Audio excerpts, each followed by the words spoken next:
Alrighty guys, got the truck fixed here. Getting it all cleaned up, or got it all cleaned up now, ready to sell it. But anyway, turns out what the problem is, or I put that, well, kind of had probably a combination of several problems, I think. We got the new gym module, I put that in there. And it didn't up and quit like in the first 30 seconds like that other one did, but I did, and it worked for a little while, and then it started messing up. Also, but it didn't ever quit completely. So then that's when I figured I must have had a wiring issue somewhere. So I started messing around some more with the wires, and I ended up replacing the shift solenoid down on the transfer case. Still didn't do it, and so then I got to messing, and I had found a relay, or switched some relays around. I don't really know what, because I'd tested the relays before, but I don't know why, just switching them. But for some reason it just started working, so I'm not going to mess with it, and I've probably switched it 100 times, I bet, since I did that. And it's worked every time, so sometimes you don't just ask why, you're just thankful that it fixed it. And I was glad for that too, because I was about this close taking out to the Ford dealer, because they got to do all the tests, or they say to help with the tests, they got a computer they plug into the truck, and I think it kind of helps. It's not like a scan tool, because I got for codes, I got one of them, but it's an actual something. I think you can perform functions with it and whatnot, but I'm not sure. But anyway, Ford Farmer was asking about this transmission I got in here. Originally come with the 4R100 automatic in it. Now I've got the Ford ZF5 out of a 97 Ford pickup. This truck, if it was since it's diesel, it would have come from the factory in 99 with the 6-speed ZF6 transmission. But when I swapped this in, I think in May of 13, those are still hard to come by, those ZF6s, and if they're, as long as they're not broke or anything, which they usually aren't, they're pretty stout transmission. These are pretty good too, these ZF5s, but the ZF6s were like $1,000 to $1,500 if you could find one, and I bought this one for $300. They for just driving around, I'd rather take the ZF5. They just shift a lot easier than the ZF6, but ZF6 is a little stronger, and if you're towing, that 6th gear is kind of nice for starting out and whatnot, because the overdrives are almost identical in them. It's like 1 to 0.76 in this one, and it's like 1 to 0.72 in a ZF6. And 3rd and 4th are about the same as 4th and 5th in that, or the ZF6. It's the 1st, 2nd, and 3rd, and 1st and 2nd, they kind of split them up a little different in here. The 4th gear in this one and the 5th gear in the ZF6 are both the direct drive right through the transmission, 1-to-1 ratio. So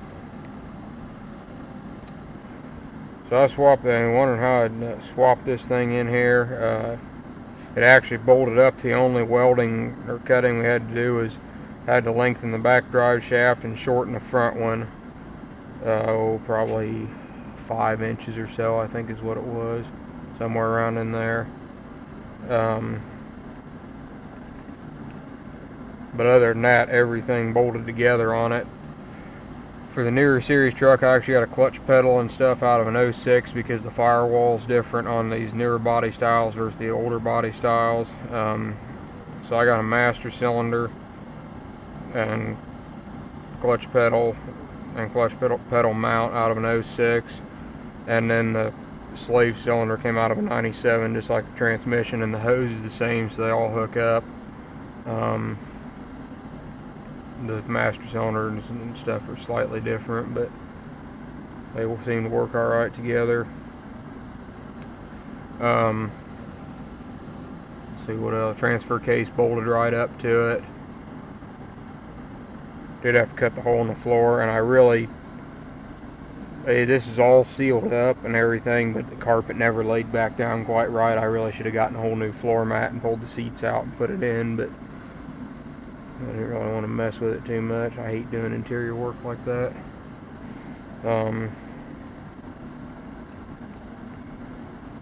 But and then as far as the clutch goes, the input shafts are different on the ZF5 to ZF6, so you can't just order a ZF6 clutch. But luckily they make an update. When they first come out in 95, this Power Stroke, they had what they call a dual mass flywheel. It's got springs in it to absorb the shock. Most clutches and in tractors, cars, trucks, whatever, have springs in the clutch disc to kind of absorb some of the vibration and whatnot. But for some reason Ford wanted to put them, or International wanted to put them in the flywheel, and that was a bad idea because they went out and flywheels like $1,200 to replace. So then they've come out with a single mass flywheel like they had on the 99s and newer for this truck, and that's what you replace. You put a new clutch in, you put a single mass flywheel, like $200, and then you put the clutch. You order a clutch, it's got the springs in the clutch disc, and bolt that in there. It said it's a single mass flywheel, and it's a regular clutch, or more, just a more normal clutch. It's not it was kind of a goofy thing the way it was before. But I just put that in there. When I ordered, I basically said I want a 97, a clutch for a 97 at the 5-speed transmission, and a single mass flywheel. And I got a 400 horse clutch from Valair, I think is how you say it. I think I got it from a dealer in Iowa. I think they're made in Texas though. Nothing special clutch, but it works alright, and the money wasn't bad on it, and it grabs. But it was a real easy swap. I bet I didn't have 25 hours in the whole swap because everything bolted together. I'll get down here and show you underneath what it looks like and everything. A royal mess here. Dad is working on the backhoe yesterday. And the grain truck there, I'm working on that for a neighbor. Old International. Running real rich, and it's actually got a crack in the carburetor, so I got to order a new carburetor for it.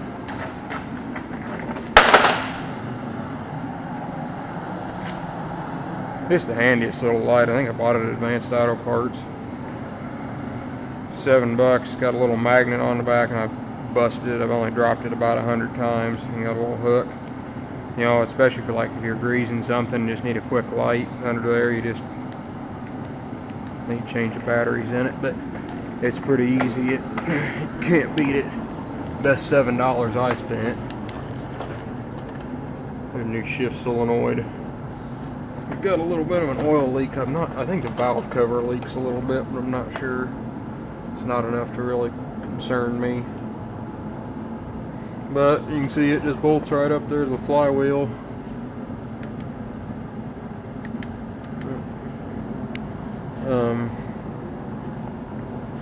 Cross member, use the regular cross member out of I think I had to move they were in that hole with the automatic, and now for some reason they're over here at the manual.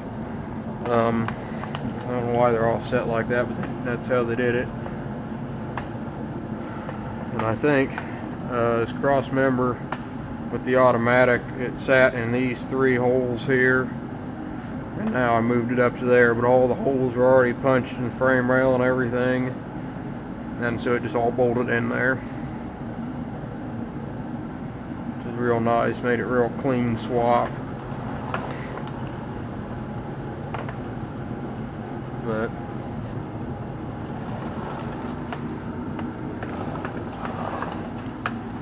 and there's the master cylinder. Hose comes down and runs back up to the or that slave cylinder runs up the master cylinder.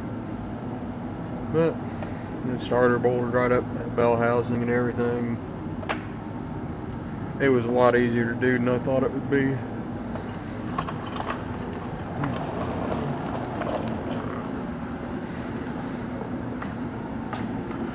But anyway, Ford Farmer, hope that answers your questions on that one. Got it all pretty well cleaned up, ready to sell, but I got my eye on another truck wanting to buy. But anyway, thanks for watching.